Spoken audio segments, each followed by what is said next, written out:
కళలు, దర్శనాలు గురించినటువంటి పరిశీలన. మొత్తం వాక్యం అంతట్లో వాక్యం సమగ్రంగా ఈ విషయాన్ని గురించి ఏం బోధిస్తుంది అని నేర్చుకోవడం కొరకు ఈ రోజుటి సెమినార్ ఉద్దేశించబడింది. చాలామంది దేవుడు నాతో మాట్లాడుతున్నాడు అని చెప్తున్నారా?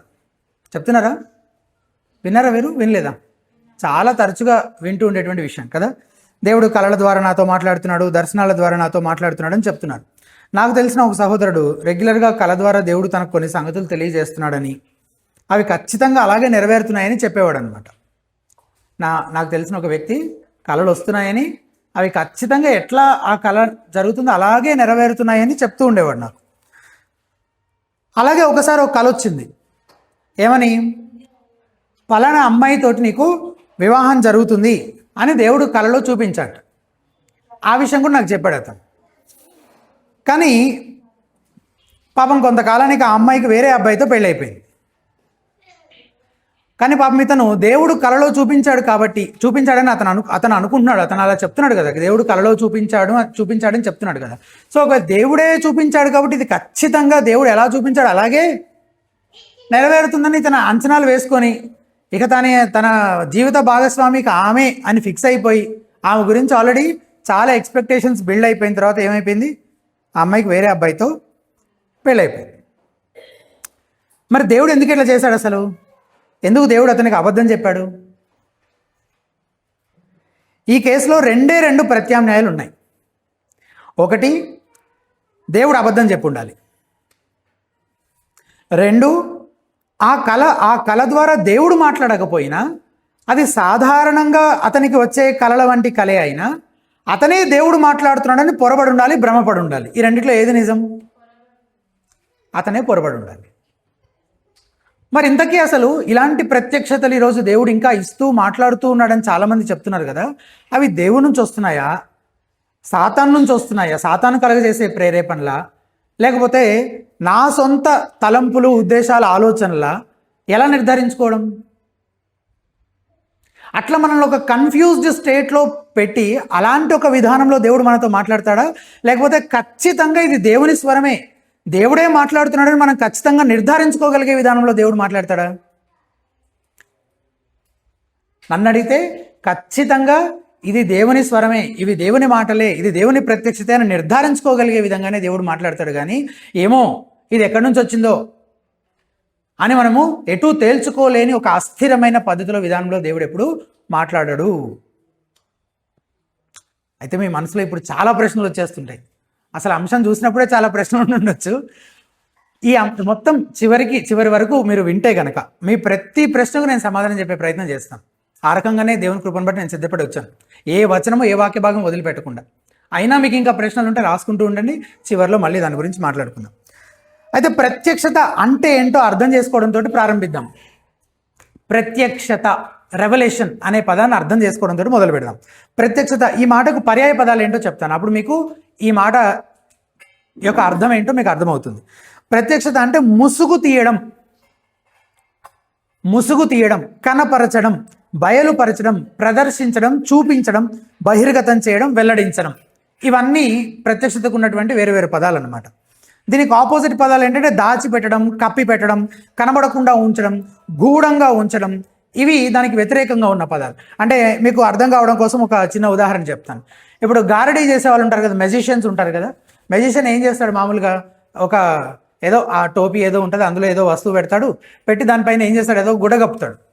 కప్పి అతని చేతిలో ఆ దండం ఉంటుంది కదా, దాన్ని ఇలా తిప్పి మొత్తానికి ఏవో ఆబ్రకదాబ్రా అని ఏదో చేస్తాడు. మొత్తానికి కాసేపు చేస్తే తీయంగానే లోపల ఉన్న వస్తువు వేరే వస్తువుగా తీసిన తర్వాత ఏమైంది? లోపల ఉన్నది ఏమవుతుంది? అందరికీ కనబడుతుంది, అందరికీ బయలుపరచబడుతుంది, వెల్లడి చేయబడుతుంది కదా, స్పష్టంగా కనబడే విధంగా. అదే ప్రత్యక్షత అంటే. Revolution, to reveal.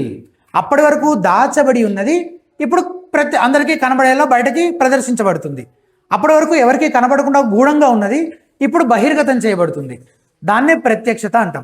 మరి ఇంతకీ మనకు తెలియనిది, మనం చూడలేనిది, మనం గ్రహించలేనిది, మనంతరం మనం తెలుసుకోలేనిది ఎవరిని, దేనిని? ఎగ్జాక్ట్లీ. మనిషి తనకు తనుగా తన సొంత ప్రయత్నంతో తెలుసుకోలేనిది ఎవరిని అంటే దేవుణ్ణి, ఆయన మనసుని, ఆయన ఆలోచనల్ని. మనిషి ప్రయత్నిస్తే చాలా విషయాలు తెలుసుకోగలడు కదా. ఇప్పటికే చాలా తెలుసుకున్నాడు, చాలా కనిపెట్టాడు కూడా మనిషి, అవునా? కానీ అన్నీ చేసి దేవుడు ఎవరో, ఏమై ఉన్నాడో, దేవుని మనసేంటో, దేవుని ఉద్దేశాలేంటో సంపూర్ణంగా మనిషి తన సొంత ప్రయత్నంగా తెలుసుకోగలిగాడా? అది సాధ్యమేనా? అసలు అది సాధ్యం. దానికి ఒకే ఒక్క విధానం ఉంది. ఏంటది? దేవుడే తనను తాను బయలుపరుచుకోవాలి. అలా మాత్రమే మనిషి నిజంగా దేవుడి గురించి తెలుసుకోగలడు. మరి దేవుడు తన గురించి తాను బయలుపరుచుకున్నాడా? బయలుపరుచుకున్నాడు. దేవుడు తన గురించి తాను ప్రత్యక్షపరుచుకున్నాడా? పరుచుకున్నాడు. ఆ ప్రత్యక్షత రెండు విధాలుగా ఉందన్నమాట. దేవుడు తనను తాను రెండు విధాలుగా తనను తాను మనకి బయలుపరుచుకున్నాడు. అందులో మొదటి విధానం ఏంటి? మొదటిది సాధారణ ప్రత్యక్షత, general revolution or natural revolution. General revolution or natural revolution, సాధారణ ప్రత్యక్షత. రెండవది ప్రత్యేకమైన ప్రత్యక్షత, స్పెషల్ రెవల్యూషన్. మొదటిది న్యాచురల్ రెవల్యూషన్ లేదా జనరల్ రెవల్యూషన్, సాధారణ ప్రత్యక్షత.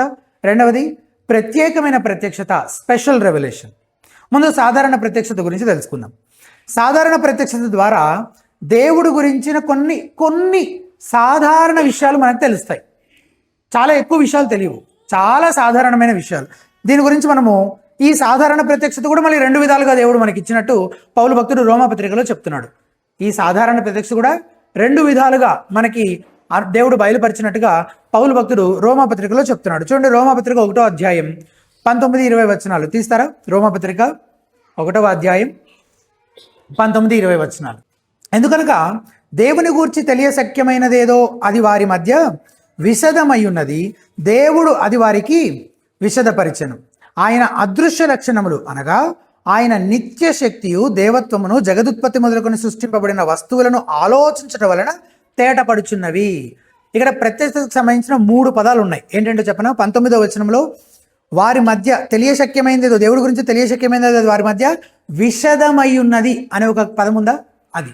తర్వాత దేవుడు అది వారికి విశదపరిచను. మనిషి తనను తానుగా తెలుసుకున్నది కాదు, దేవుడే అది వారికి విశదపరిచాడు. ఏం విశదపరిచాడు? ఆయన అదృశ్య లక్షణాలంట.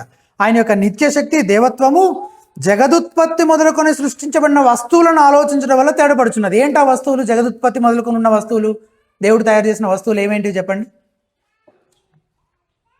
ఏంటవి? ఆకాశము, భూమి, సూర్యచంద్ర నక్షత్రాలు, ఈ సమస్త సృష్టి, విశ్వము, మనిషి యొక్క నిర్మాణము, ఇట్లాంటివన్నీ ఆలోచిస్తున్నప్పుడు దేవుని యొక్క అదృశ్య లక్షణములు మనిషికి ఏమవుతాయి?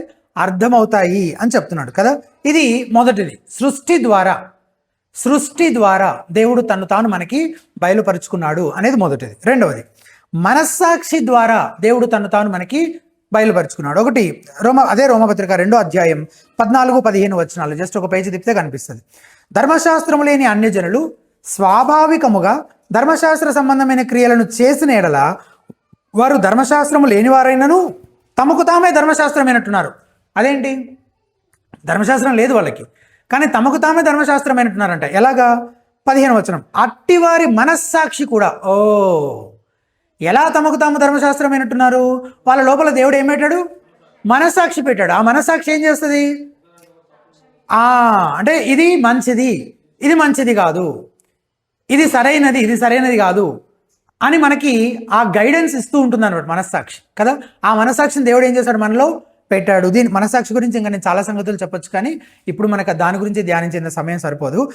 15వ వచనం, వారి తలంపులు ఒకదాని మీద ఒకటి తప్పు మోపుచు లేక తప్పు లేదని చెప్పుచుండగాను ధర్మశాస్త్ర సారము తమ హృదయమునందు వ్రాయబడినట్టు చూపుచున్నారు. అంటే ఎంతో కొంత మంచి అసలు మనిషి చేయగలుగుతున్నాడంటే అతను దేవుని పోలికలో చేయబడ్డాడు గనక, అతనికి దేవుడు మనస్సాక్షి ఇచ్చాడు గనక అని బైబిల్ చెప్తుంది. ఏ మనిషి అయినా, రక్షణతో సంబంధం లేకుండా ఏ మనిషి అయినా ఎంతో కొంత మంచి ఎందుకు చేయగలుగుతున్నాడంటే అతను దేవుని పోలికలో చేయబడ్డాడు కాబట్టి. ఆ పోలిక కొంతవరకు వక్రీకరణకు గురైనప్పటికీ అసలంటూ మనిషిలో ఆ దేవుని పోలిక ఉంది కాబట్టి అతను ఎంతో కొంత మంచి చేయగలుగుతున్నాడు. అలాగే అతనికి మనస్సాక్షి ఇవ్వబడింది కాబట్టి అతని హృదయంలో ఉన్న దుష్టత్వం, క్రూరత్వం అంతా బయటపడకుండా అది కొంతవరకైనా నియంత్రించబడుతుంది. అది వాత వేయబడిన మనస్సాక్షి అయ్యే అవకాశం ఉంది. అలాంటి సంగతులన్నీ ఇంకా మనస్సాక్షి గురించి మనం చాలా చదువుతాం. కానీ దేవుడు మనకు పాపం అంటే కూడా ఈ అపరాధ భావం ఎక్కడి నుంచి వస్తుంది? తప్పు చేసినప్పుడు తప్పు చేశారనే భావన మనకే కలుగుతుందా? ఓన్లీ విశ్వాసులకేనా అది? అందరికి కూడా కదా, అందరికి కలుగుతుంది. ఆ భావన ఎక్కడి నుంచి వస్తుంది? ఏది పుట్టిస్తుంది ఆ భావన? మనస్సాక్షి పుట్టిస్తుంది. సో మన పాపులము అనే స్పృహ, ఆ భావన మనలో కలగడానికి మనమెవరమో దేవుడెవరో, ఈ జనరల్ విషయాలు, ఈ సాధారణ సంగతులు మనము ఈ సాధారణ ప్రత్యక్షత ద్వారా, సృష్టి ద్వారా, మనస్సాక్షి ద్వారా మనం తెలుసుకోగలిగేలా దేవుడు తను తాను బయలుపరుచుకున్నాడు. ఇది మొదటి విధానం, సాధారణ ప్రత్యక్షత. రెండవది, మరి మిగిలిన సంగతులన్నీ ఎలా బయలుపరిచాడు దేవుడు అంటే, మన రక్షణకు సంబంధించిన విషయాలు కానీ, అలాంటి సంగతులు, మన విమోచనకు సంబంధించిన విషయాలు, అవన్నీ కూడా ఎలా దేవుడు బయలుపరిచాడు అంటే, తన ప్రత్యేక ప్రత్యక్షత ద్వారా, స్పెషల్ రెవల్యూషన్ ద్వారా. స్పెషల్ రెవల్యూషన్, ప్రత్యేక ప్రత్యక్షత ప్రాథమికంగా లేఖనాల ద్వారా మనకు అనుగ్రహించబడింది. త్రూ స్క్రిప్చర్స్, ప్రాథమికంగా, ప్రైమరీలీ అని చెప్తున్నాను. లేఖనాల ద్వారానే దేవుని యొక్క ఆలోచనలు, దేవుని యొక్క ఉద్దేశాలు, ప్రణాళికలు మనం ఎంత మేరకు తెలుసుకోవాలని దేవుడు ఉద్దేశించాడో అంత మేరకు సంపూర్ణంగా మనం తెలుసుకోగలిగే విధంగా దేవుడు ఈ బైబిల్ గ్రంథం ద్వారా, ఈ లేఖనాల ద్వారా తన ప్రత్యేకమైన ప్రత్యక్షతను మనకు అనుగ్రహించాడు. హెబ్రీలోకి రాసిన పత్రిక 1వ అధ్యాయం మొదటి 2 వచనాలు ప్రాథమికంగా మనం కొంతసేపు ధ్యానిస్తాం. తీసి చూస్తారా ఒకసారి? హెబ్రీలోకి రాసిన పత్రిక 1వ అధ్యాయము మొదటి 2 వచనాల్లో మొదటి వచనం, ఈ వచనం చదివిన తర్వాత నేను ఒక ప్రశ్న అడుగుతాను. సో జాగ్రత్తగా చూడండి. హెబ్రీ 1:1 వచనం 2వ వచనం. పూర్వకాలమందు నానా సమయములలో నానా విధములుగా ప్రవక్తల ద్వారా మన పితరులతో మాట్లాడిన దేవుడు ఈ దినముల అంతమందు కుమారుని ద్వారా మనతో మాట్లాడెను. ఇప్పుడు ఇందులో 2 కాలాల గురించి చెప్తున్నాడు కదా. ఏంటా 2 కాలాలు? ఒకటి పూర్వకాలం, ఈ దినముల అంతమందు. 2 కాలాల గురించి చెప్తున్నాడు. దీన్ని జాగ్రత్తగా మనం అర్థం చేసుకోవాలి, చాలా చాలా జాగ్రత్తగా అర్థం చేసుకోవాలి. అంటే దేవుడు ఎప్పుడూ ఒకలాగే మాట్లాడుతున్నాడా? ఒకరి ద్వారానే మాట్లాడుతున్నాడా? అంటే జస్ట్ తేడా అయితే ఉంది అనేది స్పష్టం కదా. ఒకప్పుడు ఒకలా మాట్లాడాడు, తర్వాత ఇంకోలా మాట్లాడాడు, ఎప్పుడు ఒకే విధంగా మాట్లాడుతూ రాలేదు అనే ఒక ప్రాథమిక అవగాహన అయితే చదవగానే వచ్చేస్తుంది మనకి. సరే, ఇందుకు పూర్వకాలం అంటే పాత నిబంధన కాలం, ఈ దినముల అంతమంది అంటే కొత్త నిబంధన కాలం, యేసుక్రీస్తు ప్రభువు అపోస్తలులు జీవించిన కాలం మొదలుకొని ఉన్న కాలం అంతా ఈ దినముల అంతమందు అని అన్నారు. సరే, పూర్వకాలమందు దేవుడు మన పితరులతో ఎలా మాట్లాడాడని హెబ్రీ గ్రంథకర్త చెప్తున్నాడు? నానా సమయములలో నానా విధములుగా ప్రవక్తల ద్వారా మాట్లాడాడు అని చెప్తున్నాడు కదా. ఇది అర్థం చేసుకోవాలి మనం. నానా విధములుగా అంటే ఏంటి? నానా సమయములలో నానా విధములుగా అంటే ఎప్పుడూ ఒకలాగా కాదు, మళ్ళీ వివిధ సమయాల్లో, కాలాల్లో వివిధ రకాలుగా, విధానాలుగా దేవుడు మాట్లాడుతూ వచ్చాడు. ఎప్పుడో పాత నిబంధనలు కూడా ఎప్పుడు ఒకలాగా కాదు కదా. అవి ఏంటో చూద్దాం. కొన్ని ఉదాహరణలు చెప్తాను నేను. మేబీ ఒక 5-6 రకాలు ఉన్నాయన్నమాట ఇందులో. మొదటిది, డైరెక్ట్ స్పీచ్ ఫ్రమ్ గాడ్. దేవుడు నేరుగా తన స్వరం ద్వారా మాట్లాడాడు.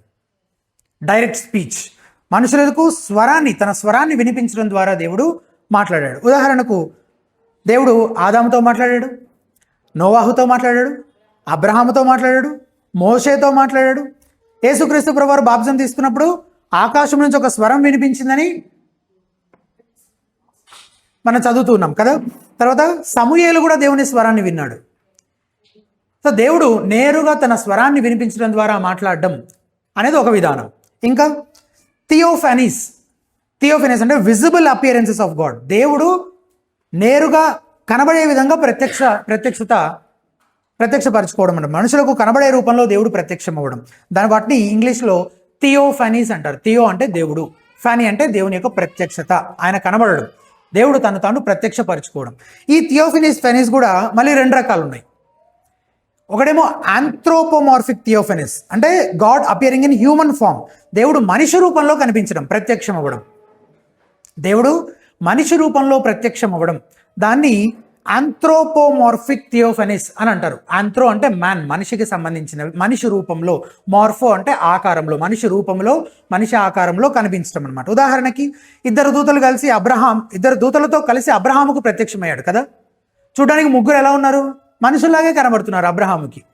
కానీ మిగిలిన 2 దూతలను తర్వాత తెలిసింది, ఈ మాట్లాడుతున్న వ్యక్తి మరెవరో కాదు దేవుడే అని అబ్రహాము మాటల్లోనే మనకు అర్థమవుతుంది కదా. సో దేవుడు 2 దూతలతో కలిసి ఒక మనిషి రూపంలో అబ్రహాముకు ప్రత్యక్షమై మాట్లాడాడు. తర్వాత యాకోబుతో పెనుగులాడింది ఎవరు? గాలితో పెనుగులాడా? ఆత్మతో పెనుగులాడా? ఆత్మతో పెనుగులాడడం ఎలా కుదురుతుంది కదా. సో ఒక మనిషిగానే యాకోబుతోటి దేవుడు ప్రత్యక్షమై పెనుగులాడినట్టు మనము చూస్తున్నాం. తర్వాత యెహోవా సేనాధిపతిగా యెహోవాకు ప్రత్యక్షమయ్యాడు కదా, యెహోషువకు ప్రత్యక్షమయ్యాడు కదా. ఖడ్గము చూసి నిలబడి ఉన్న ఒక యెహోవా దూతను లేదా యెహోవా సేనాధిపతిని అతను చూసినట్టుగా మనము చదువుతున్నాం. యెహోషువకు ప్రత్యక్షమయ్యాడు. ఇంకా ఏదైనా తోటలో ఆయన సంచరిస్తూ ఉన్నట్టు చదువుతాం కదా మనము. ఏదైనా తోటకు ఆయన వచ్చాడు అని కాదు, తోటలో ఆయన సంచరించుచూ ఉండగా ఆయన తిరుగుతూ ఉన్నాడంట. సో ఇవి దేవుడు మనిషి రూపంలో మనిషిగా తను ప్రత్యక్షమైనటువంటి సందర్భాలు. పాత నిబంధనలో అయితే ఇక్కడ చాలా చాలా ఇంట్రెస్టింగ్ థింగ్ ఒకటి ఉంది. చాలా ఆసక్తికరమైన విషయం ఒకటి నేను మీకు చెప్తున్నాను, చూడండి, జాగ్రత్తగా గమనించండి. ఈ మాట చాలా జాగ్రత్తగా గమనించండి. పాత నిబంధనలో దేవుడు మనిషిగా మనిషి రూపంలో ఎప్పుడు ప్రత్యక్షమైనా, మనిషి రూపంలో దేవుడు పాత నిబంధనలో ఎప్పుడు ప్రత్యక్షమైనా అది మరెవరో కాదు, యేసుక్రీస్తే. He's pre incarnate Christ. ఇంకా ఈ లోకానికి రాకముందే మనిషిగా కనబడినటువంటి యేసుక్రీస్తు ప్రభువారే. దీనికి ఆధారం ఏంటి? ఎందుకు ఈ మాటలు చెప్తున్నాను? యోహాను సువార్త 1:18 తీసి చూడండి. ఎవడును ఎప్పుడైనాను దేవుని, చదివారు అందరూ, చూస్తున్నారా? ఎవరును ఎప్పుడునూ దేవుని, మనం ఇప్పుడు ఏం మాట్లాడుకుంటున్నాం? అసలు దేవుని ప్రత్యక్షంగా ఎవరు చూశారో వాళ్ళ గురించే మాట్లాడుకుంటున్నాం. మన లిస్ట్ ప్రత్యక్షంగా కనబడడం ద్వారా దేవుడు మాట్లాడాడు అని చెప్తున్నాం మనం. మరి ఇక్కడే ఉంది, దేవుడు ఎప్పుడు ఎవరితోటి ఎన్నడూ ఎవరు చూడలేదు అని అంటున్నాడు. తండ్రి రొమ్ముననున్న అద్వితీయ కుమారుడే ఆయనను బయలుపరిచాను. అది చాలా ప్రాముఖ్యం అనమాట. అద్వితీయ కుమారుడే ఆయనను బయలుపరిచాడు. అందుకే నన్ను చూసిన వాడు తండ్రిని చూచి ఉన్నాడు అని చెప్తున్నాడు ప్రభు. సో ఎవ్వరికి ఎప్పుడు దేవుడు కనిపించాడన్నా ఆ కనిపించింది ఎవరై ఉండాలి? యేసుక్రీస్తు ప్రభు వారే అయి ఉండాలి. కుమారుడే తండ్రిని బయలుపరిచాడు కానీ తండ్రిని ఎవరు ఎప్పుడు చూడలేదు, చూడలేరు. ఇదే మాట తిమోతికి రాసిన మొదటి పత్రిక 6:16 కూడా ఉంది. నేను తీయక్కర్లేదు. మనుషులలో ఎవడునూ ఆయనను చూడలేదు, ఎవడునూ చూడనేరడు. తండ్రి అయిన దేవుని ఎవరైనా చూడగలమా? అసలు ఆయన మనం అసలు కొంచెం కూడా ఆయన అప్రోచ్ అవ్వలేము. అసలు మనం ఆయన దగ్గరికి వెళ్ళలేము, ఆయన చూడలేము. మనం అంత గొప్ప మహిమలో ఆయన ఉంటూ ఉన్నాడు. మరి యెషయా గ్రంథంలో యెషయా, దానియేలు గ్రంథంలో దానియేలు, యెహెజ్కేలు గ్రంథంలో యెహెజ్కేలు, ఆయా సందర్భాల్లో భక్తులు దేవుని నేరుగా చూసినట్టు రాయబడింది కదా. మరి దాని సంగతి ఏంటి? ఆ సందర్భాలలో ఆయా భక్తులు తండ్రి అయిన దేవుని గురించిన ప్రస్తావనలే అవి. ఎక్కడెక్కడ? యెషయా, దానియేలు, ఇంకా యెహెజ్కేలు. వీళ్ళు దేవుణ్ణి చూసామని చెప్తున్నారు కదా. మరి వాటిని ఎట్లా అర్థం చేసుకోవాలి? వాళ్ళు కలలోనో దర్శనంలోనో చూసారే కానీ దేవుని నేరుగా ఎవరు చూడలేరు. అవి వాళ్ళు పొందుకున్నటువంటి కలలు, దర్శనాలు మాత్రమే. మరి ఎప్పుడు ఎవరు నేరుగా చూసినా వాళ్ళు ఎవరిని చూశారు? యేసుక్రీస్తునే చూశారు. అలాగే పాత నిబంధనలో యెహోవా దూతగా ప్రత్యక్షమైంది కూడా యేసుక్రీస్తే. యెహోవా దూతగా ప్రత్యక్షమైంది కూడా యేసుక్రీస్తే. ఉదాహరణకు మండుతున్న పొద నడిమిలో యెహోవా దూత ప్రత్యక్షమైనట్లు మనం నిర్గమకాండంలో చదువుతాం. తర్వాత హాగరు అరణ్యంలో ఉన్నప్పుడు హాగర్కి ప్రత్యక్షమైంది కూడా ఆ యెహోవా దూత కూడా యేసుక్రీస్తే. మనోహాకు ప్రత్యక్షమయ్యాడు యెహోవా దూత. ఈ యెహోవా దూత యేసుక్రీస్తే అనడానికి ఇంకా స్పష్టమైన ఆధారాలు బైబిల్లో ఉన్నాయి. కానీ ఇప్పుడు మనం వాటన్నిటిని ధ్యానించడానికి సమయం లేదు. అయితే హితబోధలో ఒక ఆర్టికల్ ఉంది, యెహోవా దూత ఎవరు అని ఒక ఆర్టికల్. దాంట్లో చాలా నీట్గా ఒకదాని తర్వాత ఒకటి ఎవిడెన్సెస్ అన్నీ ఇవ్వబడ్డాయి. మీరు ఆర్టికల్ ఒకసారి చదివితే మీకు ఆ క్లారిటీ వచ్చేస్తుంది. సో ఇప్పుడు ఇది మొదటి రకం, ఆంథ్రోపోమార్ఫిక్ థియోఫెనిస్. మనిషి రూపంలో దేవుడు ప్రత్యక్షం అవ్వడం, అలా కూడా దేవుడు తాను ప్రత్యక్షపరుచుకున్నాడు అని, అది థియోఫెనిస్లో మొదటి రకం చూసాం. రెండవది రిప్రజెంటేషనల్ ఆర్ సింబాలిక్ థియోఫెనిస్. అంటే ఇది మనుషుల ఆకారంలో మనిషి రూపంగా కాకుండా ఏవైనా వస్తువుల ద్వారా లేదా మాధ్యమాల ద్వారా దేవుని సన్నిధి అక్కడ ఉంది అని దేవుడు మనకు తెలియజేశాడు, లేదా భక్తులకు తెలియజేశాడు. ఉదాహరణకి మండుతున్న పొద అక్కడ దేవుని సన్నిధి ఉంది అని తెలియజేసే విధంగా ఆ పొద మండుతూ ఉంది కదా. తర్వాత అగ్నిస్తంభము, మేఘస్తంభము, తర్వాత దేవుని షెకైనా మహిమ మందసాన్ని, ఆలయాన్ని నింపినట్లు మనం చూస్తూ ఉన్నాం. ఇవి సింబాలిక్ థియోఫెనిస్ అన్నమాట. అంటే నిజంగా మనిషి రూపంగా కాకుండా ఏవైనా వస్తువులు లేదా మాధ్యమాల రూపంలో దేవుని ప్రత్యక్షత, దేవుని సన్నిధి అక్కడ ఉంది, ఆ స్థలంలో అక్కడ ఉంది అని తెలియజేసే విధంగా దేవుడు తాను ప్రత్యక్షపరుచుకున్నాడు. సో ఇప్పుడు నానా సమయములలో నానా విధములుగా అని హెబ్రీ గ్రంథకర్త మొదటి అధ్యాయం మొదటి వచనంలో చెప్తున్న దాన్ని మనం ధ్యానిస్తూ, అందులో మొదటిగా మనం ఏం చూసాము? దేవుడు నేరుగా తన స్వరాన్ని వినిపించడం ద్వారా దేవుడు మాట్లాడాడు. రెండవది, తానే స్వయంగా ప్రత్యక్షం అవ్వడం, థియోఫానిస్, తను స్వయంగా ప్రత్యక్షం అవ్వడం ద్వారా దేవుడు తన మనుషులతో మాట్లాడాడు. మూడవది, ఏంజలిక్ రెవల్యూషన్, దూతల ద్వారా దేవుడు మాట్లాడాడు, తాను ప్రత్యక్షపరుచుకున్నాడు. ఉదాహరణకు యేసు తల్లి మరియతో, యేసు యొక్క తండ్రి యోసేపుతో దూత ద్వారా దేవుడు మాట్లాడాడు కదా. దానియేలుతో దేవుడు దూత ద్వారా మాట్లాడాడు. క్రీస్తు పునరుద్ధానం చెందిన తర్వాత సమాధి దగ్గరకు వచ్చిన స్త్రీలతో దేవుడు దూత ద్వారా మాట్లాడాడు కదా. ఇలా దూతల ద్వారా కూడా దేవుడు తన ప్రజలతో, తన భక్తులతోటి మాట్లాడుతూ వచ్చిన సందర్భాలు బైబిల్లో చూస్తున్నాం. నాలుగవది, కళల ద్వారా. ఉదాహరణకి యాకోబుకు కళ వస్తుంది కదా, ఆ నిచ్చెన మీద నుంచి దూతలు పైకి కిందకి దిగుతున్నట్లు చూసిన కళ. యోసేపుకి వచ్చిన కళలు. తర్వాత ఫరోతో, నెబుకద్నెజర్తో దేవుడు కళల ద్వారా మాట్లాడాడు. యేసు తండ్రి యోసేపుతో కూడా దేవుడు కళలోనే దూత ద్వారా మాట్లాడాడు. తర్వాత ఇది నాలుగవది. ఐదవది, విజన్స్, దర్శనాలు. దర్శనాలు అంటే మెలకుగానే ఉన్నప్పుడు, మెలకుగా ఉండగా దేవుడు ఇంకా చూపిస్తూ ఉండేవి. అంటే వాళ్ళని ఒక ట్రాన్స్ లాంటి స్టేట్లోకి దేవుడు తీసుకొని వెళ్ళిపోయి ఆ దర్శనాలను దేవుడు తన భక్తులకు చూపిస్తూ వచ్చాడు. వాళ్ళు ఇంకా మెలకుగా వాళ్ళు నిద్రపోలేదన్నమాట. కాకపోతే వాళ్ళ మీద వాళ్ళు నియంత్రణ కోల్పోయి కంప్లీట్గా దేవుడు చూపిస్తున్న వాటిని చూసేలా ఆ పరలోక సంబంధమైన సంగతులు దేవుడు వాళ్ళకు బయలుపరుస్తూ వచ్చాడు కొన్ని సందర్భాల్లో. ఉదాహరణకు యెషయాకు దర్శనం కలిగినట్టు మనం చదువుతున్నాం. యెహెజ్కేలుకి, దానియేలుకి. పేతురు చూసిన దర్శనం గురించి అపోస్తల కార్యాల గ్రంథంలో చదువుతాం కదా. యోహాను చూసిన దర్శనం గురించి ప్రకటన గ్రంథంలో చూస్తాం. సో దర్శనాల ద్వారా కూడా దేవుడు మాట్లాడుతూ వచ్చాడు.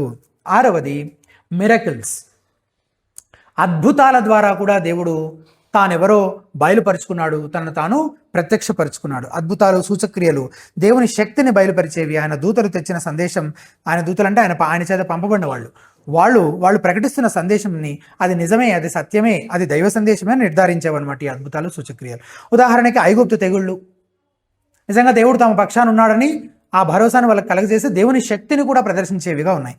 ఎర్ర సముద్రం పాయలవ్వడం, ఏలియా ద్వారా దేవుడు చేసిన అద్భుతాలు, తర్వాత యేసుక్రీస్తు ప్రభువారు చేసిన అద్భుత కార్యాలు, అపోస్తలులు చేసినటువంటి మహత్కార్యాలు, వీటన్నిటి ద్వారా కూడా దేవుడు తాను ఏమై ఉన్నాడో తన ప్రజలకు బయలుపరుచుకుంటూ వచ్చాడు.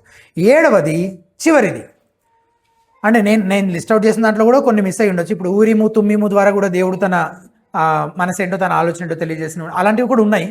అట్లాంటివి నేను ఏమైనా మిస్ అయి ఉండొచ్చు. కానీ ప్రాథమికంగా ఎక్కువ సార్లు మనకు కనిపిస్తూ ఉండే వాటిని నేను ఈ 7 కేటగిరీస్లో పెట్టాను. చివరిది, ప్రవచనాల ద్వారా, ప్రాఫెసీ. ప్రవక్తల ద్వారా, ప్రవచనం ద్వారా దేవుడు తన సందేశాన్ని మనుషులకు తెలియజేశాడు. ఉదాహరణకి ఇంకా చాలా ఉదాహరణలు. మోషే, యెషయా, దానియేలు, ఇర్మియా, కొత్త నిబంధన కాలంలోని ప్రవక్తలు. ఉదాహరణకు అపోస్తల కార్యాల గ్రంథంలో మనం అగబు ప్రవక్త గురించి మనం చదువుతాం. ఇలా పూర్వకాలమందు నానా సమయములలో నానా విధములుగా దేవుడు మన పితరులతో మాట్లాడుతూ వచ్చాడు. ఇప్పుడు నేను 7 చెప్పాను కదా, ఏంటంటే ఒకసారి చెప్తారా? ఫస్ట్ది, తన స్వరాన్ని వినిపించడం ద్వారా దేవుడు తన ప్రజలతో మాట్లాడాడు. రెండవది, కనబడడం ద్వారా, ప్రత్యక్షంగా నేరుగా మనిషి రూపంలో కానీ ఏదైనా వస్తువు లేదా మాధ్యమం రూపంలో కానీ కనబడడం ద్వారా, థియోఫానిస్. రెండవది. మూడవది, దూతల ద్వారా. నాలుగవది, కళల ద్వారా. ఐదవది, దర్శనాల ద్వారా. ఆరవది, అద్భుతాలు, సూచక్రియలు, మహత్కార్యాల ద్వారా. ఏడవది, ప్రవచనాలు లేదా ప్రవక్తల ద్వారా. అయితే ఎవరి ద్వారా మాట్లాడాడు? నానా సమయములలో నానా విధములుగా ఎవరి ద్వారా మాట్లాడాడంట? ప్రవక్తల ద్వారా మాట్లాడాడు. సో ప్రధానంగా దేవుడు ప్రవక్తల ద్వారా తన ప్రత్యక్షతను ఇస్తూ మాట్లాడుతూ వచ్చాడు. మరి ఈ దినములో అంతమంది ఎట్లా మాట్లాడాడు? కుమారుని ద్వారా మనతో మాట్లాడాడు. అంటే ఇంతకు ముందుకులాగా మాట్లాడట్లేదనే కదా. అయిపోయింది మన సెషన్, ఇక్కడే క్లోజ్ చేసుకోవచ్చు మనం. ఈ ఒక్క వచనం చాలు కదా. ఒకప్పుడు అలా మాట్లాడాడు, కానీ ఇప్పుడు ఇలా మాట్లాడుతున్నాడు. అంటే ఈ కుమారుని ద్వారా అనేది మనకి ఇంకా పూర్తిగా అర్థం కాకపోయినా అప్పటిలాగా అయితే కాదు అని అర్థమవుతుంది కదా. కుమారుని ద్వారా దేవుడు మాట్లాడిన సంగతులు మనకెవరు తెలియజేశారు? మనం ఎవరమైతే యేసుప్రభుని చూడలేదు కదా. కుమారుని ద్వారా దేవుడు మనకి బయలుపరిచినటువంటి సంగతుల్ని మనకెవరు తెలియజేశారు? అదే హెబ్రీయులకు రాసిన పత్రిక 2వ అధ్యాయం 3-4 వచనాలు చూడండి.